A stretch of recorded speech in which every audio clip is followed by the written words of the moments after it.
আসে ভোট যায়। ভোটের আগে রাজনৈতিক দল এবং প্রার্থীদের পক্ষ থেকে নানা প্রতিশ্রুতি দেয়া হয়, কিন্তু ভোট গ্রহণ শেষে সাধারণ মানুষের প্রত্যাশা আর প্রাপ্তির মধ্যে থেকে যায় বিস্তর ফারাক।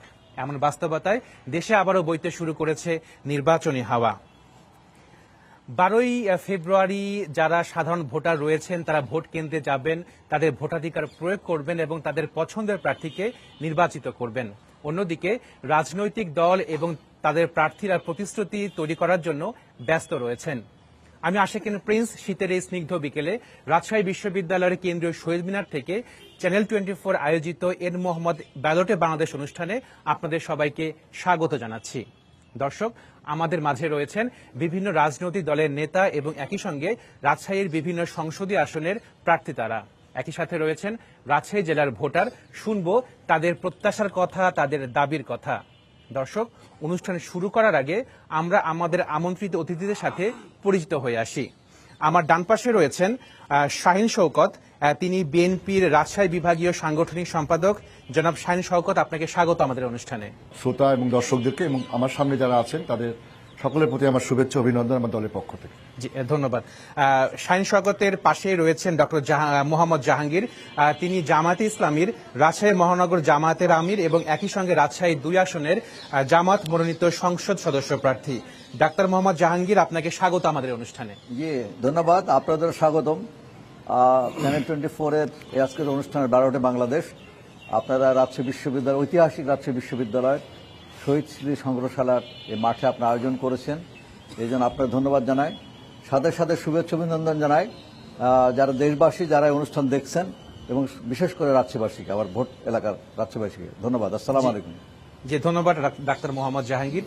সব শেষে রয়েছেন এনসিপির রাজশাহী মহানগর আহ্বায়ক এবং একই সঙ্গে তিনি রাজশাহী 2 আসনের এনসিপি মনোনীত সংসদ সদস্য প্রার্থী মোবাশ্বের আলী। মোবাশ্বের আলী, আপনাকেও স্বাগত আমাদের অনুষ্ঠানে। ধন্যবাদ আপনাকেও। পাশাপাশি আমার সামনে উপবিষ্ট যে অডিয়েন্স আছে তাদেরকে ধন্যবাদ। রাজশাহী 2 আসনের সংসদীয় এলাকার জনসাধারণকে শুভেচ্ছা জানাচ্ছি। দর্শক, অনুষ্ঠান শুরু করার আগে আমরা কথা বলে নিতে চাই আমাদের রাজশাহী ব্যুরো প্রধান আবরার সাহেবের সাথে। তার কাছে আমি জানতে চাইব যে রাজশাহী জেলা একটি বিভাগীয় শহর, তো সেই ক্ষেত্রে রাজশাহী জেলার সম্ভাবনা আছে কোন জায়গায় এবং একই সঙ্গে সংকটগুলো আসলে কোন জায়গায়, যেগুলো রাজনৈতিক দল বা প্রার্থীরা অ্যাড্রেস করবেন আগামী জাতীয় সংসদ নির্বাচনের প্রচারণার সময়। ধন্যবাদ প্রিন্স আপনাকে। রাজশাহী খুবই সম্ভাবনাময় একটি জেলা এবং এখানে সবচেয়ে বেশি সম্ভাবনা যেটা সেটা হচ্ছে ম্যান পাওয়ার, মানব সম্পদে।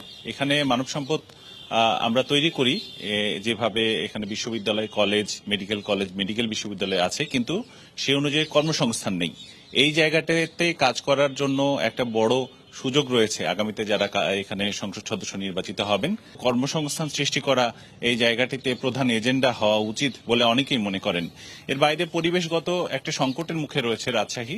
আপনারা নিশ্চয়ই জানেন রাজশাহী জেলা এবং বৃহত্তম রাজশাহী অঞ্চলে পানির লেয়ারটা অনেক নিচে চলে গেছে, ফলে অনেক জায়গাতে আসলে খাবার পানির সংকট, কৃষিকাজের সংকট রয়েছে এবং সমন্বিত পরিকল্পিত উন্নয়ন দরকার। রাজশাহী শহরের হয়তো রাস্তা বড় হয়েছে কয়েক দশকে, কিন্তু এটার সুষম পরিকল্পনা নেই।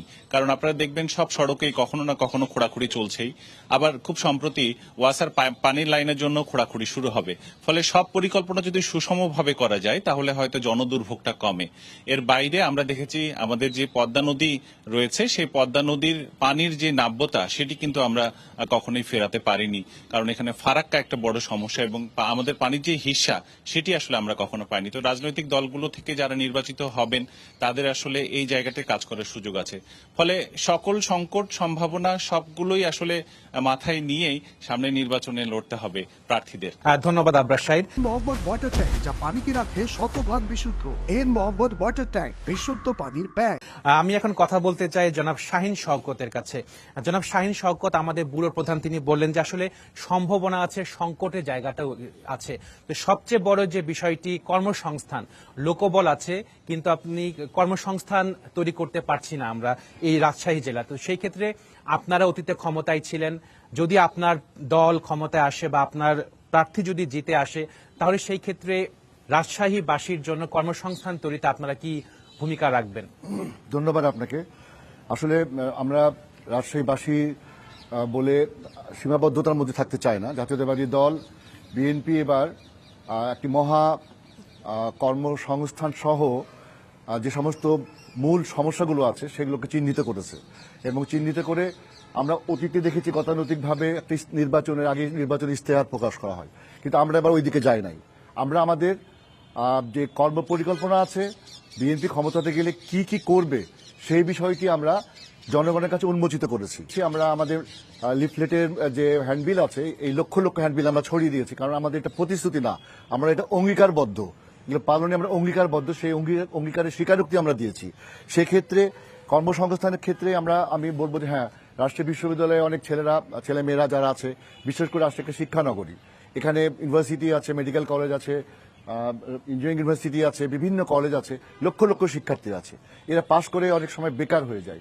ফলে এই বেকারত্ব থেকে মুক্ত হওয়ার জন্য সামগ্রিকভাবে রাজশাহী শহর অবশ্যই একটি শিক্ষানগরী, একটি Cosmopolitan city, divisional headquarter, corporate হাউসের একটা বড় জায়গা, এবং এটা একটা ঐতিহ্যগতভাবে সংস্কৃতি, শিক্ষা এবং মানে প্রগতিশীলতার একটা চারণ কেন্দ্র, বুদ্ধিভিত্তিক প্রগতিশীলতার চারণ কেন্দ্র। সেই বুদ্ধিভিত্তিকের সাথে আমাদের যে বেকারত্বর বিষয়টা চলে আসে, বিশেষ করে রাজশাহী বিশ্ববিদ্যালয়ের রংপুর ডিভিশন, রাজশাহী ডিভিশনের অধিকাংশ শিক্ষার্থী এখানে লেখাপড়া করে, অন্য জায়গা থেকেও আসে। সেক্ষেত্রে আমরা যেটা আমাদের সমন্বিত পরিকল্পনা নিয়েছি, শিক্ষা পরিকল্পনা, তার ভিতরে আছে আমরা ওয়ান টিচার ওয়ান ট্যাব।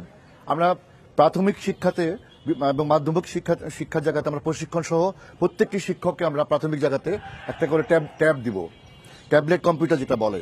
এরপরে আমরা লার্নিং উইথ হ্যাপিনেস, আমরা শিক্ষাটাকে আমরা শিশুদের মানে শরীরের উপরে অনেক বোঝা চাপিয়ে দেই, তারপরে তাকে পাঠাই স্কুলে, সেই বোঝা নিয়ে সে তার শরীর কুলায় না, পরে সে এসে আবার কোচিং করে। সেই জায়গাতে না যে আমরা লার্নিং উইথ হ্যাপিনেস, আমরা খুশির মাধ্যমে মানে শিক্ষাটাকে আমরা একটা সুখের মাধ্যম হিসাবে ব্যবহার করার জন্য আমরা ক্লাস 6 থেকে team work, personal skill development, পারিবারিক, সামাজিক ও নৈতিক শিক্ষার মাধ্যমে সুনাগরিক হিসেবে গড়ে তুলতে চাই। এটা আমরা আমাদের ছোট বাচ্চাদের ক্ষেত্রে বলছি। এরপরে আমরা সবার জন্য কারিগরি শিক্ষা, কর্মসংস্থান, বহির্বিশ্বে চাকরির সুযোগ তৈরিতে শিক্ষার্থীদের দক্ষ এবং যোগ্য করে তুলতে চাই। যেমন ধরেন, আমি যেটা আমার ব্যক্তিগত অভিজ্ঞতা বলছি, যে এই বিশ্ববিদ্যালয় থেকে অনেকে দর্শন থেকে পাশ করে, অনেকে ভূগোল থেকে পাশ করে, অনেকে ইতিহাস থেকে পাশ করে, এরপরে চাকরির জায়গাটা ওদের সীমিত।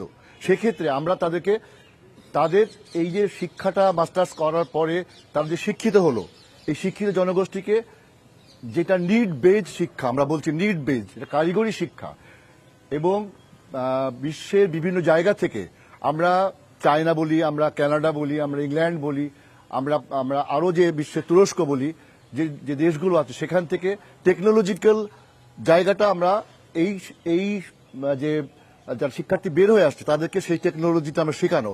যেমন মেডিকেল টেকনোলজিস্ট দরকার, আমরা অনেক সফিস্টিকেটেড কি বলে মেশিন নিয়ে আসি, হ্যাঁ, ডায়াগনোসিস, কিন্তু সেইগুলোই মানে আধুনিক প্রযুক্তিটাকে আমরা আরো বলি, অ্যাড্রেস করবেন। আমরা এই যে সুস্বাস্থ্য এবং খাদ্যের অধিকার, সবার জন্য শিক্ষা, কারিগরি শিক্ষার মাধ্যমে করা, তারপরে ক্রিয়া এবং শিক্ষা যেটা করেছে, মানুষকে শিক্ষার পাশাপাশি আমরা ক্রিয়াটাকে প্রাধান্য দিচ্ছি, কারণ এটা আমাদের দরকার। বাধ্যতামূলক শিক্ষার বিষয়ে আমরা দেশে বিদেশে কর্মচিকিৎসার জন্য আমরা শুধুমাত্র ইংরেজি জানলে হবে না, আমরা জাপানে চাকরি করতে জাপানি ভাষা জানি না, সেজন্য জাপানি ভাষা, ম্যান্ডারিন ভাষা, চায়নাতে অনেক সুযোগ তৈরি হয়েছে, তুরস্কের জন্য টার্কিশ ভাষা, এই ভাষাগুলো আমরা ইংলিশের পাশাপাশি শিক্ষা দেওয়ার জন্য পরিকল্পনা শান শওকত, আপনার কাছে আবারও আসবো। তো আমি যেতে চাচ্ছি ডাক্তার মোহাম্মদ জাহাঙ্গীরের কাছে। আপনি জামাতের মনোনীত প্রার্থী, বলা হচ্ছে রাজশাহী জেলাতে সেভাবে শিল্পায়ন হয়নি, যেটি রয়েছে পাটকল সেটি বন্ধ রয়েছে, চিনিকল সেটি ধুকে ধুকে চলছে। তো আপনার দল যদি ক্ষমতায় আসে বা আপনি যদি নির্বাচিত হন, এই রাজশাহী জেলাতে আপনার শিল্পায়নটা আসলে কিভাবে করবেন, সে কোনো পরিকল্পনা আপনাদের আছে কিনা? আপনি সঠিক জায়গায় চিহ্নিত করেছেন, এবং আমরা বিভিন্ন জায়গায় যে শ্রেণী পেশার মানুষের কাছে যাচ্ছি, শিক্ষা প্রতিষ্ঠানে যাচ্ছি, সেখানে আমরা এটাকে বেশি অ্যাড্রেস করছি যে বেকারত্ব, আমাদের শিক্ষিত বেকারের সংখ্যা প্রচুর। প্রতি বছর বিশ্ববিদ্যালয় থেকে, মেডিকেল কলেজ থেকে, টেকনিক্যাল ইনস্টিটিউট থেকে যে পরিমাণ আমাদের শিক্ষিত জনগোষ্ঠী বের হচ্ছে, কিন্তু সে পরিমাণ কর্মসংস্থান নাই।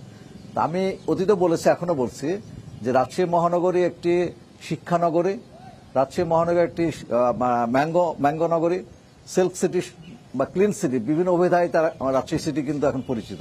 কিন্তু আমরা এটাকে পরিচিত করাতে চাই এটার সাথে সাথে শিল্পনগরী হিসাবে।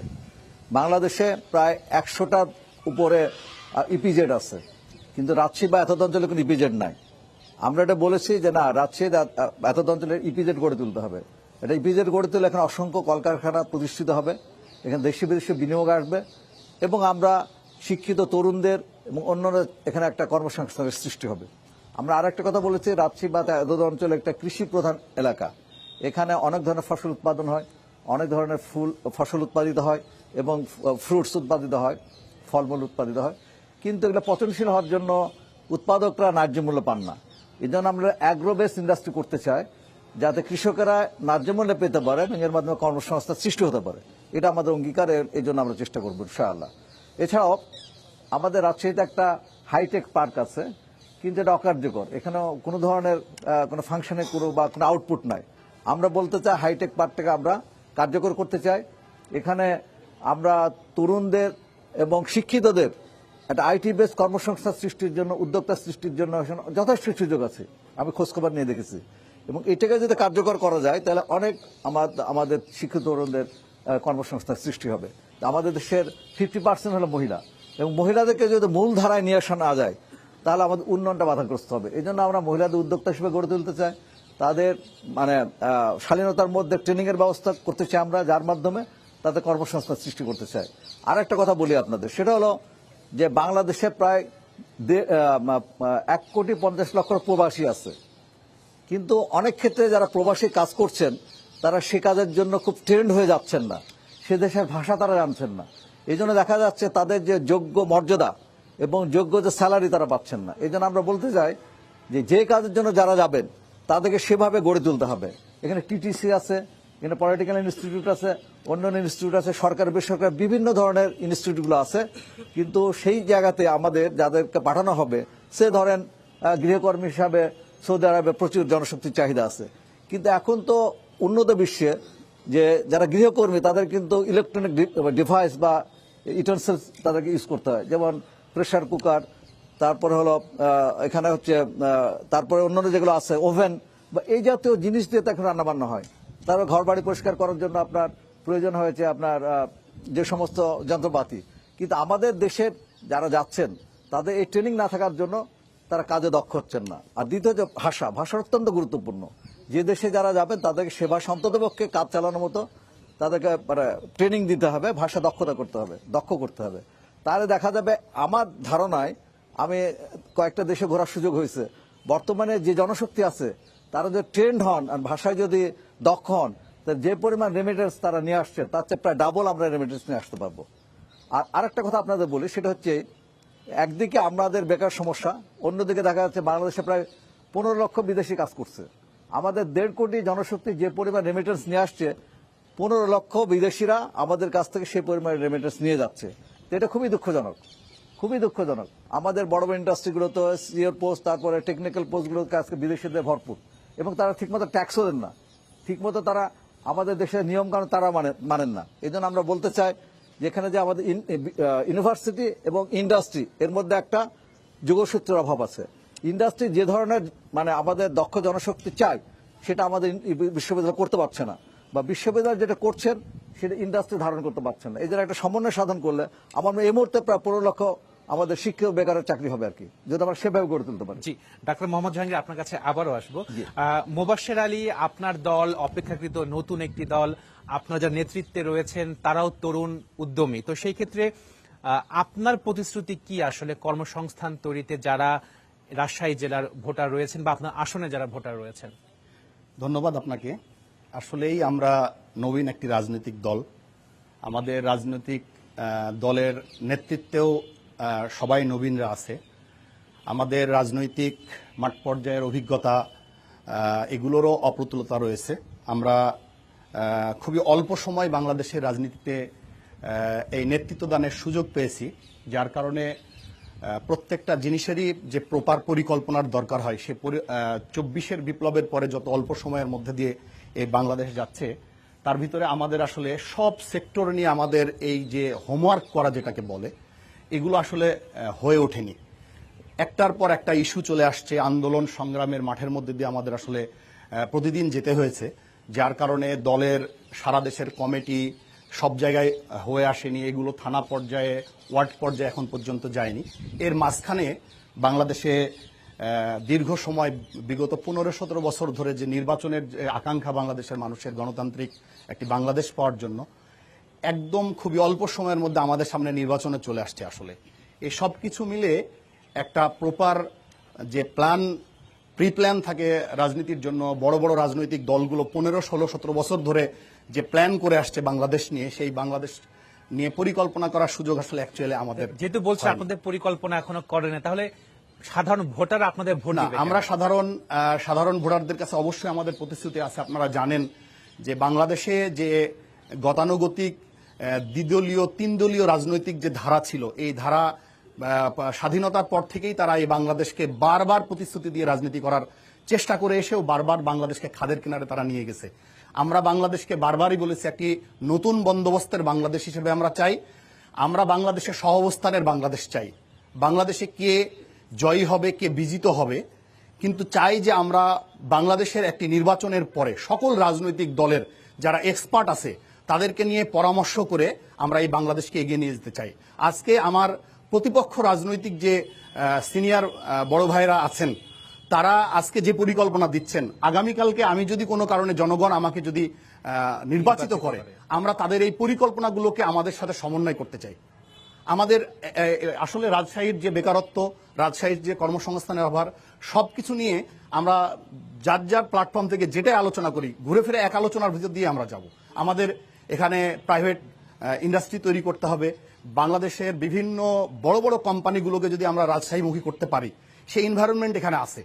আমরা আসলে তাদেরকে কখনো আহ্বান করতে পারি না। এই নতুন বাংলাদেশের পরে আপনারা দেখবেন যে আশিক চৌধুরী সারা বিশ্বের সকল ব্যবসায়ীদেরকে পৃথিবী থেকে বাংলাদেশে নিয়ে এসে বাংলাদেশে বিনিয়োগ করার জন্য উৎসাহিত করেছে। আমরাও রাজশাহীতে এ ধরনের একটা পরিকল্পনা নিতে চাই, যেখানে সারা বাংলাদেশের সকল বড় বড় ইন্ডাস্ট্রিয়ালিস্ট যারা আছে তাদেরকে এখানে নিয়ে এসে আমরা তাদেরকে বুঝাতে চাই যে বাংলাদেশের মধ্যে রাজশাহী এমন একটি জায়গা যেখানে প্রচুর আপনার শ্রমিক সম্ভাবনা আছে, রয়েছে।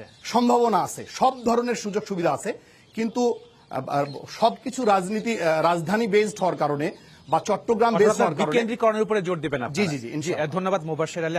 তো দর্শক, আমাদের সামনে এখানে ভোটার রয়েছেন যারা রাজশাহী জেলার বিভিন্ন আসনের ভোটার, তারাও 12ই ফেব্রুয়ারি ভোটাধিকারটি প্রয়োগ করবেন। তো আপনাদের কাছে আসলে প্রত্যাশাটা কি রাজনৈতিক দলের কাছে? 12ই ফেব্রুয়ারিতে আপনারা ব্যালটে ভোট দিবেন, আপনাদের প্রত্যাশাটা কি রাজনৈতিক দলের কাছে আসলে? ধন্যবাদ। আমাদের যে প্রত্যাশা ট্যাগিং ফ্রেমিং এর রাজনীতি নয়, এবং শিক্ষানগর হিসেবে রাজশাহীকে গড়ে তোলার ক্ষেত্রে তাদের ভূমিকা দেখলাম। আমার কাছে তিনজনের কাছে সমন্বিত প্রশ্ন যে ঢাকা থেকে 238 কিলোমিটার দূরে যে অঞ্চলটি রাজশাহী, তো সেই অঞ্চলে ইন্ডাস্ট্রি কতটা যৌক্তিক হবে, নাকি এর চেয়ে এটাকে একটি শিক্ষার্থী বান্ধব নগরী হিসেবে গড়ে তোলার জন্য শিক্ষা মন্ত্রণালয়ের সকল কার্যক্রম এবং সেই সাথে বেসরকারি বিশ্ববিদ্যালয় সহ শুরু করে বেসরকারি মেডিকেলের একটি এডুকেশন হাব তৈরি করা যায় কিনা, এটি একটি। জামাতের প্রার্থী ডাক্তার জাহাঙ্গীর সাহেব উনি বলেছেন যে এখানে একটি হাইটেক পার্ক রয়েছে, সেটার কোনো কার্যকারিতা নাই। এখানে প্রায় 3.5 লক্ষ শিক্ষিত বেকার তরুণ রাজশাহীতে মেস এবং বিভিন্ন পড়াশোনার সুবাদে তারা এখানে অবস্থান করে। তাদের কর্মসংস্থানের ব্যাপারে আপনাদের পরিকল্পনা কি? এনসিপির যিনি প্রার্থী, তার কাছে আমার প্রশ্ন যে আপনারা যে জুলাই অভ্যুত্থানের পরে যে রাজনৈতিক দলটি গঠন করলেন, 1971 সালে মহান মুক্তিযুদ্ধে অংশগ্রহণ করার কারণে একটি দল মুক্তিযুদ্ধের চেতনাকে বিক্রি করে যারা রাজনীতি করেছে এবং মুক্তিযোদ্ধাদেরকে মাত্রাতিরিক্ত, আমি তাদেরকে সম্মান দিয়ে বলছি, প্রয়োজনের তুলনায় বেশি সুযোগ সুবিধা দিয়ে যেমন একটি অভ্যুত্থান ঘটিয়েছে, এবং মুক্তিযোদ্ধাদের যে কোটা সেটাই কিন্তু ছিল 24-এ যে গণ অভ্যুত্থান 5 আগস্টে, সেটাই। তা আপনারা এই জুলাই যোদ্ধাদেরকে কতটুকু সম্মান দিচ্ছেন এবং তাদেরকে নিয়ে কোনো বাণিজ্য করছেন কিনা, এবং তাদেরকে সামনে অতিরিক্ত ভালোবেসে জাতির কাছে তাদেরকে ভিলেন বানানোর কোনো চেষ্টা করবেন কিনা, সেটি আপনাদেরকে নিশ্চিত করতে হবে। পাশাপাশি বিএনপি যিনি আছেন সাংগঠনিক সম্পাদক কেন্দ্র, তার কাছে প্রশ্ন যে আপনারা যদি জনগণের ভোটে কিংবা আমাদের ভোটে নির্বাচিত হন, রাজশাহীর জন্য আপনারা সুনির্দিষ্ট কি করবেন? বিগত 17 বছরে আমরা যারা ছিল তাদেরকে দেখেছি যে রাজশাহীতে কিন্তু নতুন করে একটিও সরকারি হাই স্কুল হয়নি, একটিও সরকারি কলেজ প্রতিষ্ঠিত হয়নি। তাহলে শিক্ষানগরী হিসাবে যে রাজশাহী, সেই রাজশাহীতে শিক্ষা নিয়ে আসলে কতটুকু কাজ হয়েছে এবং ভবিষ্যতে কি করবেন সেটা আমরা বাস্তবিক প্রয়োগ দেখতে চাই। ধন্যবাদ। জি, ধন্যবাদ আপনাকে। তো আমি আরেকজন ভোটারের কাছে যেতে চাই যে আসলে আপনার প্রত্যাশা বা দাবিটা কি রাজনৈতিক দলের কাছে? আসসালামু আলাইকুম, আমার নাম আফজাল হোসেন, আমি সদর 2 আসনের একজন ভোটার। আমার প্রত্যাশা দুইটা, একটা সমস্যা আর একটা সম্ভাবনা। সেটা হচ্ছে যে আমাদের গত 11 ডিসেম্বর যে নির্বাচনী তফসিল ঘোষণা হয়েছে, নির্বাচনী তফসিল ঘোষণা হওয়ার পরে বাংলাদেশে গত 5 আগস্ট রাজশাহীতে যে পরিমাণ অস্ত্র ব্যবহার হয়েছে, ছাত্রলীগ এবং আওয়ামী লীগ তারা যে পরিমাণ অস্ত্র ব্যবহার করেছে, সেই অস্ত্র এখনো উদ্ধার হতে দেখি নাই।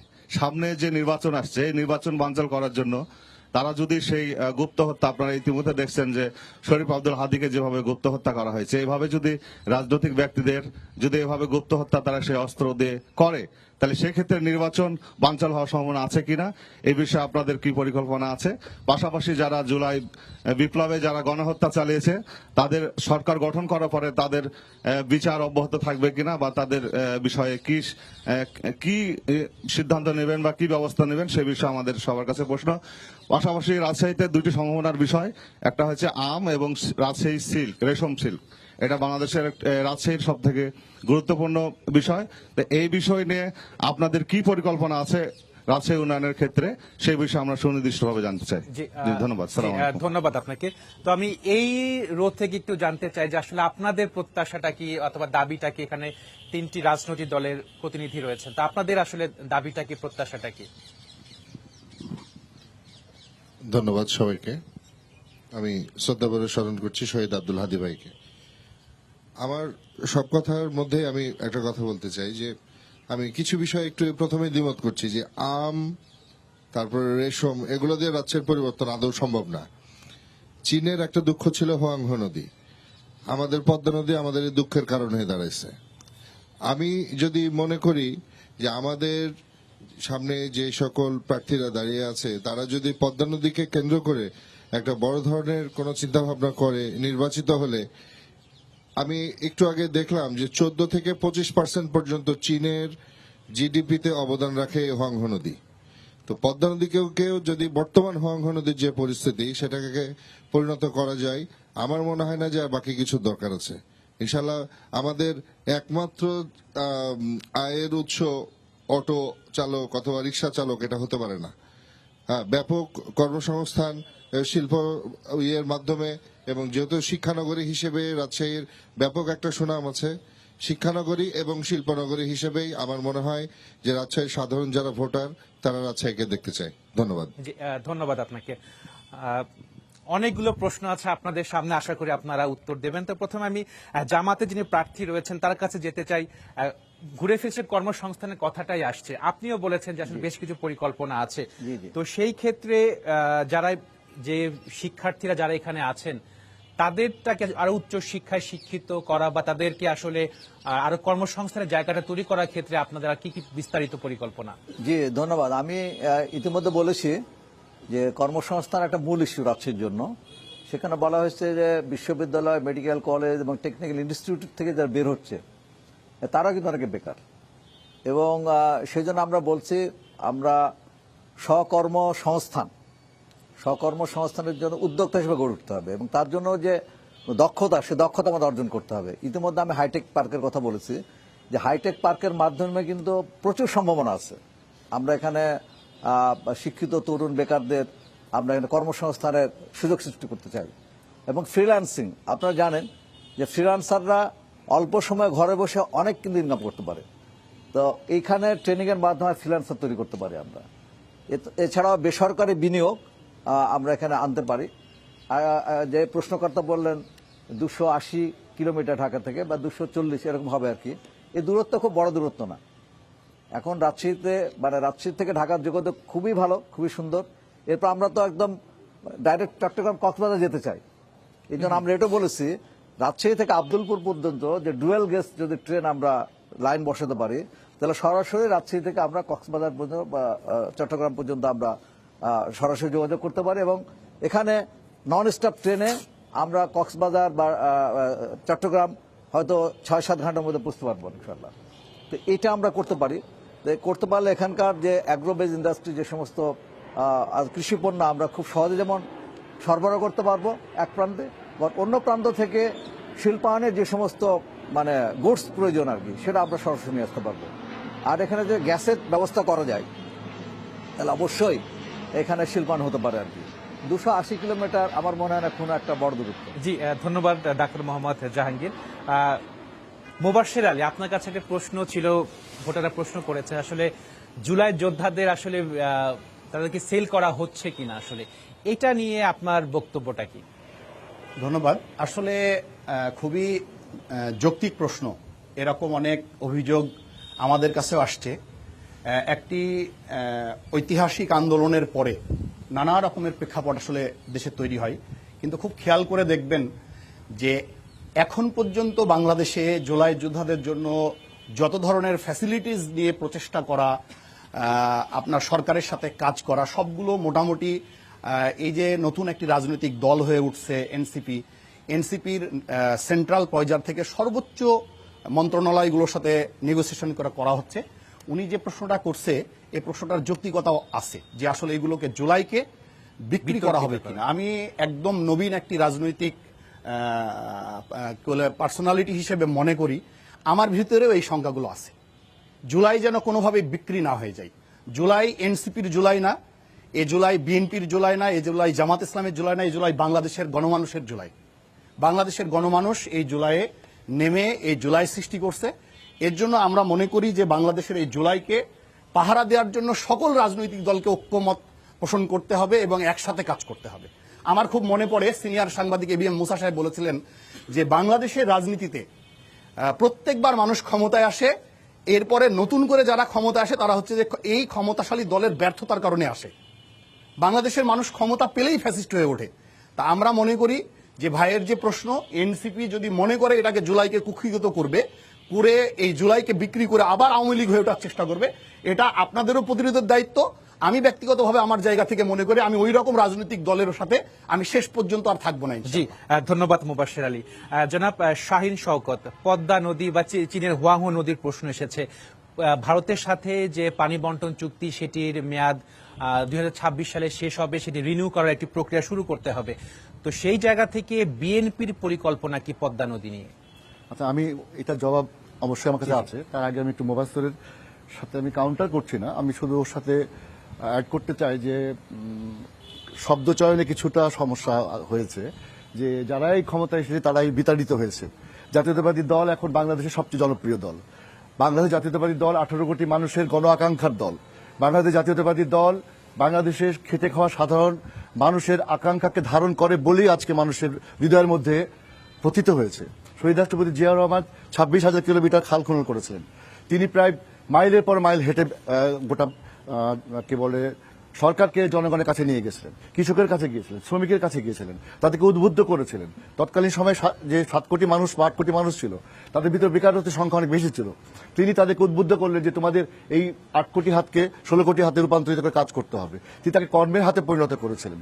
সেই কারণে সেই সময়কার কৃষক তারা ধান উৎপাদন করে বিদেশে রপ্তানি করেছিল, শিল্পের বিপ্লব ঘটেছিল। আপনারা জানেন যে চিটাগাংয়ে যে কার্পেট তৈরি করা হয়েছিল, যখন তিনি চীনে যান সেখান থেকে তাকে কার্পেট উপহার দেওয়া হয়েছিল। তিনি বললেন কেন, আমরা নিজেরা কার্পেট তৈরি করতে পারি। সেই স্থানে কার্পেট তৈরি করেছিল। জনশক্তির উনি রপ্তানি করেছিলেন। মধ্যপ্রাচ্যের প্রথম রেমিটেন্স যে আসছে, এই রেমিটেন্সের সূত্রপাত জিয়াউর রহমানের হাত ধরে। ফলে জন আকাঙ্ক্ষাকে ধারণ করেছে আছে বলে আজকে বিএনপি কিন্তু জনগণের মাঝে টিকে আছে। হ্যাঁ, এখন আমরা আমাদের নতুন চিন্তার মধ্যে প্রবেশ করেছি। বিশেষ করে 24-এর যে গণ অভ্যুত্থান হলো, যে জন আকাঙ্ক্ষা যেটা অতীতে হয়তো সেইভাবে পূরণ হয়নি, সেইভাবে সেই চাহিদা পূরণ করতে পারেনি, ল্যাক ছিল, কম ছিল, সেইটাকে ধারণ করে এই যে ছাত্র জনতার যে একটা অভ্যুত্থান বা যে আকাঙ্ক্ষা প্রতিফলিত হলো, সেই আকাঙ্ক্ষাকে ধারণ করে বিএনপি নতুন করে তার দলের কর্মপন্থা সাজিয়েছে। সেই সাজানোর মধ্যে দিয়ে আমরা বলেছি যে আমরা জনগণের কাছে চলে গিয়েছি। অর্থাৎ বিএনপি পরিবর্তিত পরিস্থিতিতে তারা পরিকল্পনা অবশ্যই সেই আকাঙ্ক্ষাকে ধারণ করেছে, এবং বিএনপিও তার অতীতে যদি কিছু ভুল থেকে থাকে সেটা কারেকশন করে এই জনআকাঙ্ক্ষাকে ধারণ করে তারা জনগণের কাছে তাদের সেই ম্যান্ডেট নিয়ে যাবে। এখন আমি আসি পদ্মা নদী বলে যে কোনো পৃথিবীতে যে কোনো সভ্যতা গড়ে উঠেছে নদী কেন্দ্রিক। এখন এই পদ্মা নদীতে যদি ফারাক্কা চাইতে আরো 2 ফিট উঁচু বাঁধ তৈরি করা যায়, তাহলে কিন্তু আমার আর পদ্মা নদী মানে রিজার্ভার তৈরি হবে, আমরা ডুববো না, ওই পানি বরং পশ্চিমবঙ্গকে ডোবাবে। ঠিক আছে, বাট আমাদের ওই পরিকল্পনা নাই। আমরা চাই পানি সংরক্ষণ করা। দ্বিতীয় হচ্ছে যে আমার যেটা ব্যক্তিগত চিন্তা চেতনার মধ্যে যেটা আমি এসছি, এই পদ্মা নদীকে যে বালু পলিবাহিত যে বালু আছে, এই বালুকে যদি আমরা ড্রেজিং সিস্টেমের মাধ্যমে ভারতের উৎস থেকে শেষ করে আমরা যদি চাঁদপুর পর্যন্ত ড্রেজিং করে নদী শাসন করতে পারি, যেমন থাইল্যান্ডে আছে, তাহলে এই ক্যানেলটা আমাদের ভবিষ্যতে পণ্য পরিবহনের জন্য কাজে লাগবে। আমরা এই ক্যানেল দিয়ে সোজা একদম মংলা পোর্টে চলে যেতে পারবো, চাঁদপুর দিয়ে। দ্বিতীয় হচ্ছে এই যে বালুগুলো উত্তোলন হলো, পলিমাটি উত্তোলন হলো, সেটা দিয়ে রাজশাহী শহর তো ছোট হয়ে গেছে প্রায়, আমরা উপজেলাগুলো আমাদের এরিয়ার মধ্যে চলে এসছে। সেক্ষেত্রে এক্সটেনশন করার জন্য আমরা স্যাটেলাইট সিটি তৈরি করতে পারি। যে বালু তৈরি হচ্ছে এর মধ্যেই চরে বালু স্তর অনেক উপরে উঠে গেছে। তাহলে যে বালুটা আমরা খনন করবো, যে পলিমাটিটা খনন করবো, সেটাকে যদি আমরা এক জায়গাতে কনসেন্ট্রেট করি, তাহলে রাজশাহীর মতো অর্ধেকের একটা সিটি তৈরি হবে। স্যাটেলাইট সিটি আমি শেষ করে দিই, শেষ হয় না আমার কিন্তু। এই স্যাটেলাইট সিটিটাকে আমরা 3 ভাগে ভাগ করতে চাই। যেমন এই স্যাটেলাইট সিটির একটা অংশ আমরা আমাদের এখানে সাপ্লাইটা কি হবে, বিদ্যুতের ঘাটতি হতে পারে, সেখানে সোলার প্যানেল ইউজ করে আমরা বিদ্যুৎ সাপ্লাই করতে পারবো।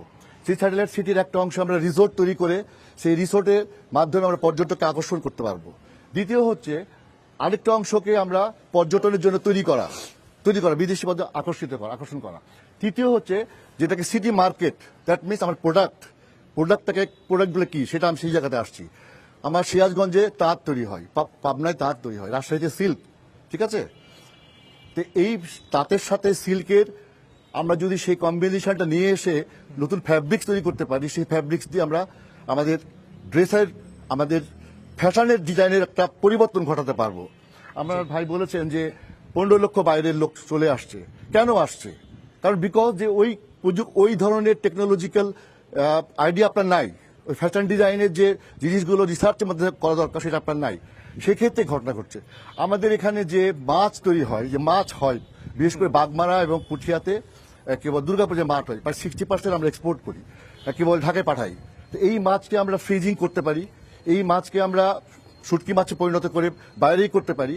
রাজশাহী যে এয়ারপোর্ট আছে, এয়ারপোর্টকে যদি আমরা 1000 ফিট পিছন দিকে এক্সটেনশন করতে পারি, তাহলে আমাদের কার্গো শিপ নামতে পারবে। আমরা এই ফ্যাব্রিক্স, এই মাছ, এরপরে আমাদের আছে আম। এই আমকে যদি আমরা সত্যিকার ভাবে আধুনিক ইন্ডাস্ট্রিয়ালাইজ যেতে পারি, সেক্ষেত্রে কি হবে? টেকনোলজি তো অনেক অ্যাডভান্স। আমরা আম দিব, চকলেট হয়ে বের হবে। আমরা আম পুশ করবো, দিব কাঁচা আম দিব বা পাকা আম দিব, আমাদের ম্যাঙ্গো বার হয়ে বের হবে। থাইল্যান্ড, আবুধাবি, দুবাই আমরা দেখেছি ওই ক্যানের মধ্যে স্লাইস তৈরি করা। দ্যাট মিনস আমের অনেক ব্যবহার হবে। তাহলে এই জিনিসগুলো আমাদের এই যে স্যাটেলাইট সিটি আছে না, সেইখানে আমরা আমাদের ডিসপ্লে সেন্টার রাখবো। রাজশাহীতে যে মোট ভোটার রয়েছেন তার মধ্যে পুরুষের চেয়ে নারী ভোটারিটা সবচেয়ে বেশি। তো সেই ক্ষেত্রে আমাদের এখানে নারী ভোটার রয়েছেন, তাদের কাছে আমি জানতে চাইবো যে 12 তারিখে যে আপনি ভোট দিতে যাবেন, কোন বিষয়টিকে সামনে রেখে আপনি আপনার পছন্দের প্রার্থীকে বিজয়ী করবেন?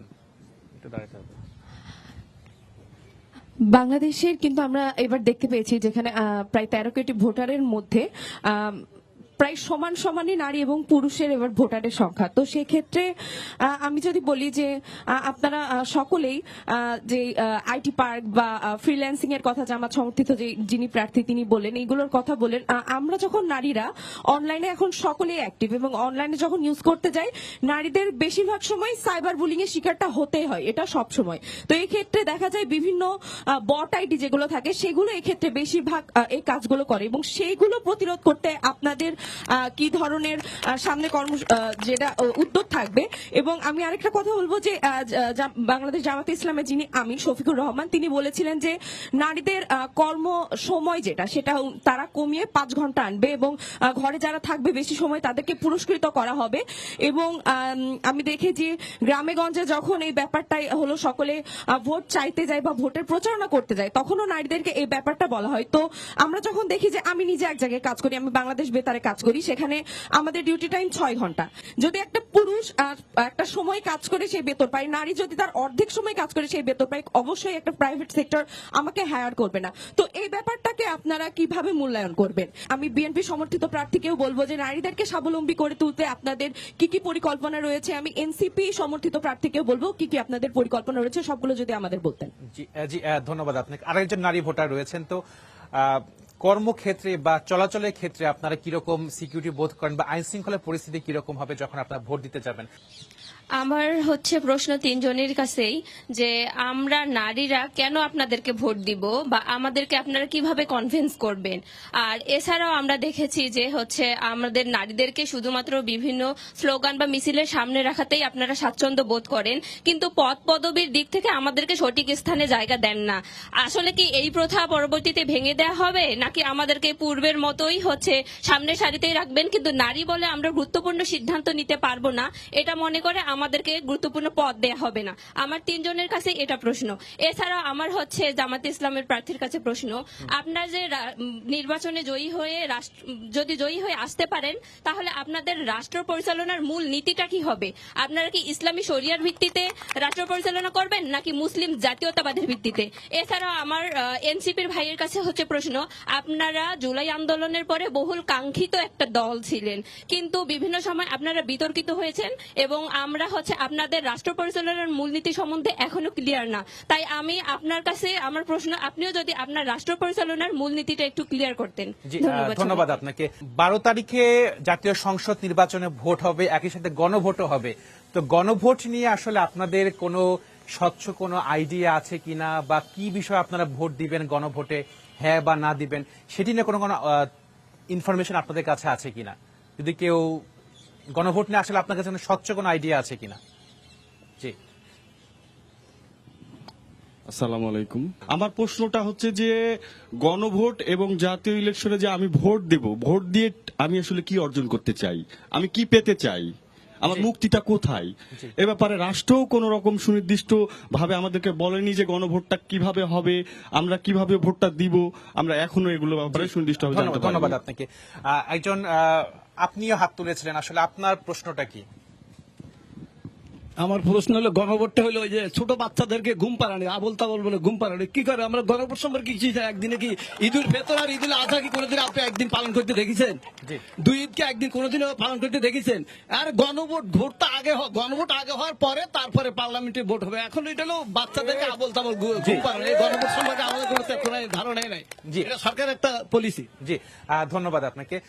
যারা ভোটার রয়েছেন তারা আপনাদের সামনে অনেকগুলো প্রশ্ন ছুড়ে দিয়েছেন। প্রথমে আমি জামাতের মনোনীত প্রার্থী তার কাছে যেতে চাই, নারীরা আসলে কেন আপনাদের ভোট দিবে? ধন্যবাদ। এবার তো নারীরা জামাতকে বেশি ভোট দিবেন বলে আমাদের ধারণা, কারণ আমি প্রার্থী হওয়ার পর থেকে বিভিন্ন শ্রেণী পেশার কাছে গেছি, নারীরা আমাদের খুব ওয়েলকাম করছেন এবং তারা বলছেন এবার দাঁড়িপাল্লা জিতে যাবে, জামাত জিতে যাবে। আর বোন যে প্রশ্নটা করলেন, আমাদের সম্মানিত আমির ডাক্তার শফিকুর রহমান যে কথাটা বলেছেন, তিনি বলেছেন যে কর্মজীবী মায়েরা, উনি সকল মহিলার কথা বলেননি, কর্মজীবী মায়েরা তাদের উনি কর্মঘণ্টা 3 ঘন্টা কমায় দিবেন। এখন একটা জিনিস যেটা উনি বলেছেন, এটা তো একটা সিস্টেমের মধ্যে, এটা তো নীতিমালা উনি বলেছেন, নীতিমালার একটা কনসেপ্টের মধ্যে নিয়ে আসতে হবে। আপনি কর্পোরেট প্রতিষ্ঠান বলেন, বেসরকারি প্রতিষ্ঠান বলেন, সরকারি বা স্বায়ত্তশাসিত সংস্থা যেগুলো আসবে, তাদের একটা নীতিমালার মাধ্যমে এটাতে বাস্তবায়ন হবে। এই জিনিসটা হয়তো এখন কঠিন মনে হচ্ছে, তা আমার মনে হয় কঠিন হবে না। আর একজন বোন বললেন যে সাইবার বুলিং, এই ব্যাপারে আমাদের জিরো টলারেন্স। যদি মনে করেন জামাত ইসলামী যে কথাগুলো বলছে এটা আপনাদের খুব গ্রহণযোগ্য হচ্ছে না বা ভালো কিছু করতে পারছে, পরের বার আপনার জামাতের কাছে আমরা আপনার কাছে যাব না, যে জামাত যা যা বলেছে করতে পারেন, আমরা এই কথা বলছি, একবার আপনারা দেখেন, এবং পাবলিক এটাই বলছে, একবার জামাতকে দেখি। জি, ধন্যবাদ ডাক্তার মোহাম্মদ জাহাঙ্গীর। মোবাশ্বের আলী, আপনারা যদি ক্ষমতায় যান বা আপনি জয়ী হন, আসলে আপনার দলের যে মূলনীতি, যে প্রশ্নটা হলো, আসলে ওই নীতিটা কি হবে? আসলে খুবই সংক্ষেপে বলবেন। ধন্যবাদ। আসলে আপনারা জানেন যে এই যে আওয়ামী 17 বছরের আগে বাংলাদেশে যে সরকার ছিল, সেই সরকার কিন্তু বিএনপি এবং জামাতের জোট সরকার ছিল। বিএনপি এবং জামাত জোট সরকারে এই দেশটাকে চালায়ে দুর্নীতিতে চ্যাম্পিয়ন করছিল বাংলাদেশে।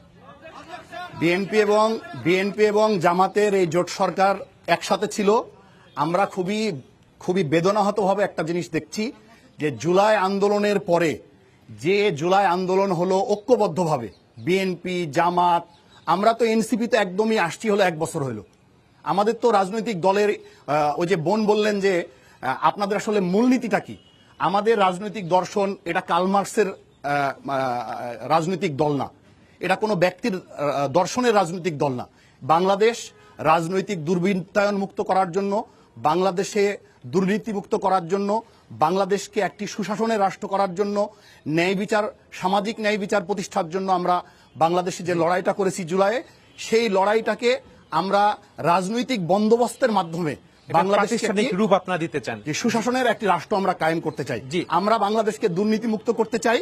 আমরা বাংলাদেশকে রাজনৈতিক দুর্বৃত্তায়ন, চাঁদাবাজি, টেন্ডারবাজি, যত ধরনের বাংলাদেশে রাজনৈতিক সরকারগুলো করে আসছে, আমরা সেখান থেকে এই বাংলাদেশকে বের করে আনছি। ধন্যবাদ মোবাশ্বের আলী।